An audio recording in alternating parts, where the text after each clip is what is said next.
El método científico y sus técnicas y herramientas, si nos damos cuenta, no ha evolucionado mucho y eso es inapropiado. ¿Eh? Si a lo mucho pues, nos jactamos de usar un SPSS para validar nuestra hipótesis, es bastante. Yo creo que es totalmente insuficiente en esta época. Hablar de una tesis que contraste y que pruebe y valide datos y que haga una prueba estadística para contrastar hipótesis o una validación de propuesta, podría estar bien para el año 2000, 2001, 2005, pero no para el año 2020. No, ni siquiera en pregrado. Llámenme, es más, hay herramientas mucho más sofisticadas y sencillas que para pregrado funcionarían muy bien para ayudarme a validar y contrastar hipótesis. Pero tenemos que conocerlas, enseñarlas, transmitirlas y que así se validen hoy las hipótesis. Yo ya escuchaba al doctor Hernán Sagasti hace muchos años comentar esto, ¿no? Y de hecho aplaudo esa visión que tiene el tremendo maestro, ¿no? Hace tiempo que se tiene que usar herramientas que están de la mano de la inteligencia artificial para la investigación. ¿Correcto? Porque si hablamos de la estadística 3000 años antes de Cristo, bueno, no, acuñada en 1749, pues no es algo que sea una herramienta innovadora. Si hablamos de revisión bibliográfica, libros, bases de datos, repositorios digitales, eso es lo último. Sí, los repositorios digitales me dan acceso a gran cantidad de información, pero que también las proceso. Esa es la pregunta. Porque no se trata solo de identificar unos cuantos archivos PDF, bajarlos y darle una lectura a vuelo de pájaro y decir ya está, ¿no? Eso no es revisión bibliográfica, es procesamiento de dato actual.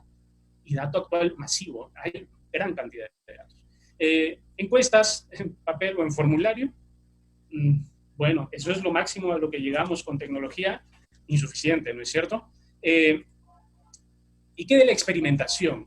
¿Y qué de la simulación? ¿Correcto? Pero no necesariamente pues recreando algo en 3D exactamente igual a la realidad. No me refiero a los digital twin o a los gemelos digitales.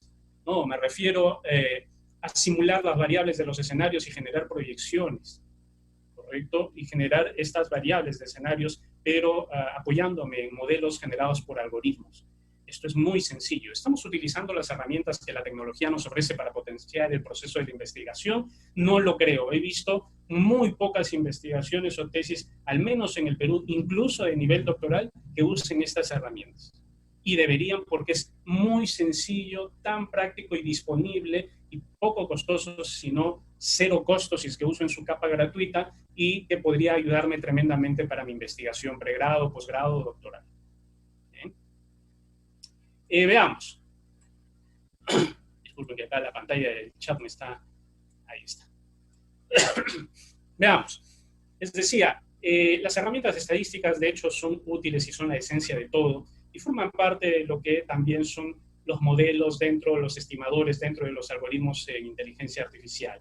Estas técnicas de inteligencia artificial me dan diferentes arquitecturas que me permiten entrenar modelos luego, y ahí viene Machine Learning, que me den precisión en cuanto a clasificación, predicción, etcétera. ¿Cierto? Entonces, hay herramientas estadísticas en el núcleo de algunas arquitecturas de inteligencia artificial, de algunos algoritmos Machine Learning como estimadores, Deep Learning con sus técnicas de aprendizaje profundo con arquitecturas más flexibles, redes que generan capas y activan y desactivan capas, sistemas inteligentes cuando ya entran a tallar en todo un entorno o en un ecosistema, llamaríamos, que también escucha dispositivos, IoT, etcétera, etcétera. Esto se vuelve cada vez más amplio y complejo. Tenemos entonces que procesar Big Data, ya saben todo el principio del Big Data, etcétera, que no tiene por qué asustarnos hoy. Tenemos a la mano computación paralela, computación en clustering, tenemos la posibilidad de entrenar algoritmos de manera masiva y rápida como servicio, sin necesidad de que esto signifique que sea muy costoso necesariamente. Pero también tenemos el otro aspecto que tenía que ver con cómo interactúa con el ser humano, y ahí viene el concepto de computación cognitiva. Todo eso que he mencionado llevado al procesamiento del lenguaje natural, estos algoritmos que hacen procesos de minería de datos, entre comillas, con gran cantidad de data estructurada o no estructurada, nos va a llevar a la computación cognitiva, que nos va a agilizar mucho más este proceso o estos procesos, incluso los procesos dentro de la investigación científica. Computación cognitiva para enfocarme en esto, ya saben que está dentro del nicho de todo lo que son los sistemas inteligentes y todo lo demás, busca simular procesos del pensamiento humano en un modelo computarizado.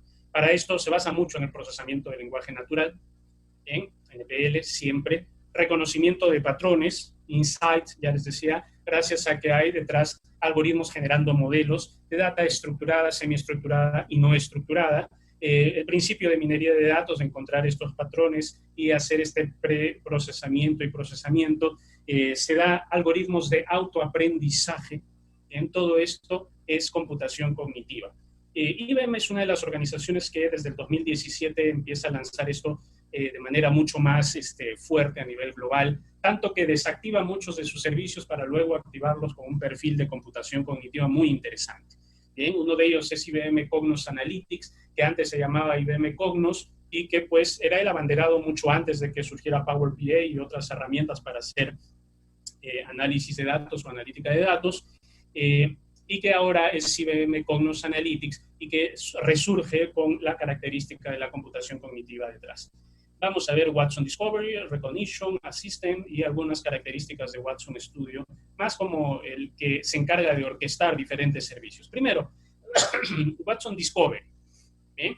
Watson Discovery, les decía, es uno de los servicios orientados al procesamiento de data semiestructurada o, en cristiano, a procesar textos, archivos, PDFs, Word, etcétera, pero pueden seguir un patrón. Si es que yo enseño a este algoritmo y genera un modelo, este patrón puede ayudarme a clasificar y analizar mucho más rápido gran cantidad de documentos. Si ven en la parte izquierda de la presentación, se van a dar cuenta de la cantidad de artículos o publicaciones que se dieron el año 2020, más o menos en febrero, marzo, abril, en proceso de pandemia, ¿no? En proceso ya de periodo de aislamiento COVID, 1.398 publicaciones en el repositorio PMC, ¿correcto? Estamos hablando de, si yo quisiera investigar allá por abril sobre la pandemia y sobre cómo es que este COVID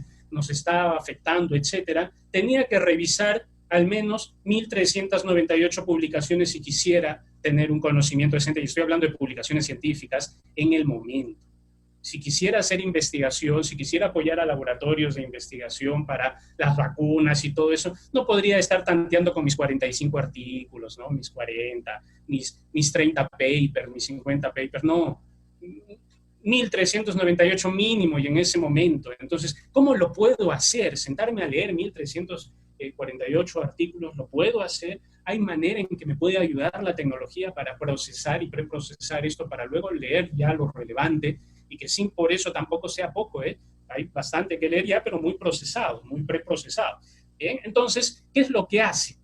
El usuario selecciona e ingresa una cantidad, ingesta, se usa el término de ingesta o carga, o enlaza gran cantidad de contenido que podría ser relevante para Watson, incluso enlazándolo a sitios web. Se obtienen y se asocian algunas preguntas luego que le hago que el modelo entrene, ¿correcto? Le indico incluso cuáles podrían ser los términos relevantes y cómo podrían estos estar asociados, ¿bien? Causa-efecto, de repente asociación de un tipo determinado, para luego obtener algunas conclusiones o resultados a consultas que le podría hacer en base a la gran cantidad de fuentes. Una vez generado el modelo, se envían estas preguntas y se revisan los resultados. Si los resultados que creo yo me está dando por haber revisado uno o dos artículos iniciales que me ayudaron a generar el modelo, no son muy confiables, puedo ir calibrando, pero a la vez le voy alimentando de más fuentes de datos. Origen de datos 1, origen de datos 2, n origen de datos.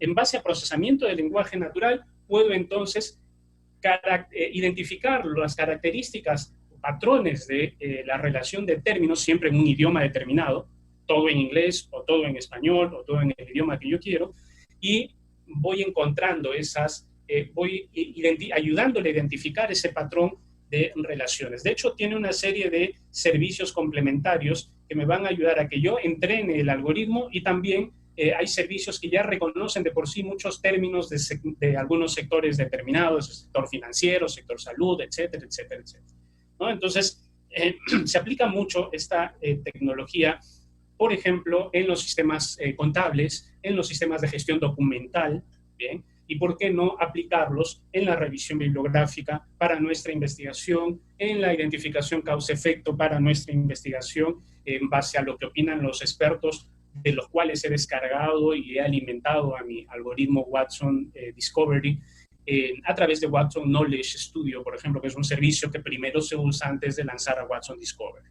Bien, Watson Discovery permite trabajar con algunos tipos de datos, documentos Word, PowerPoint, PDFs, enlaces a páginas web. Les decía también, yo enlacé, por ejemplo, a blogs de investigadores y luego lo enlacé con mi asistente virtual incluso, PDF, noticias, etcétera. Y lo que hace es encontrar esta correlación, encuentra patrones, puede generarnos algunas respuestas, identificar tendencias o sugerencias que suelen ser muy, muy interesantes para ayudarme a analizar todo el escenario de fuente bibliográfica que puedo tener a la mano. Y luego que hago todo ese análisis, le hago una serie de consultas y voy redactando mi marco teórico. Allí me dice de qué fuente ha sacado tal párrafo y voy haciendo las citas apropiadas. He tenido que leer, sí, bastante, pero no necesariamente línea por línea y párrafo por párrafo los 1.398 artículos o más que yo hoy debería de revisar si es que quiero conocer algo para hacer una tesis. ¿Eh? Veamos. Vamos a ver una experiencia breve. ¿Bien? Una experiencia breve de cómo es que trabajaríamos en capa gratuita. Dicho sea de paso, esta experiencia yo la grabé con mi correo Gmail, no con mi correo UPAO, sino con mi correo Gmail, para demostrar que es válido, viable trabajar con la capa gratuita de IBM, que nos permite usar estos servicios, limitado obviamente pues a un peso determinado por archivo de 40 megas, bueno, vamos a ver dentro de un momento en el video, no recuerdo bien, y a una gran cantidad de archivos, no llegué yo al límite máximo, ¿bien? Capa gratuita yo creo que es suficiente. Vale revisar iniciativa académica de IBM, todos aquellos que tenemos correo institucional con extensión .edu.p, lo podemos hacer, nos registramos y nos dan un alcance mayor de estos servicios por el periodo de un año y al finalizar el año nos reactivamos en iniciativa académica IBM y nos lo vuelven a brindar. Esto, de hecho, con fines académicos nada más. Veamos cómo es que trabajamos con... Disculpen. Veamos cómo es que trabajamos. En la capa gratuita entré al servicio IA Machine Learning y elijo Knowledge Studio. En la capa, acá van a ver ustedes en el video que en la capa gratuita, voy a tenerlo ahí, soporta 5 gigas de almacenamiento, incluidos 5 espacios de trabajo, que esto sería un limitante si yo tuviera así que hacer varias investigaciones. Para estos fines ahí están los otros paquetes, sin embargo, con fines de hacer la tesis de pregrado o maestría es suficiente. Luego voy a la opción de crear un nuevo espacio de trabajo. Acá es donde tengo que decir si va a ser en español o en inglés. Lo he creado en español. Y tengo la posibilidad de cargar documentos para identificar cuáles son las entidades de algunas relaciones y entrenar el modelo Machine Learning haciéndole esas anotaciones. Voy a cargar entonces un documento. Vean todos los tipos de documentos que se pueden cargar.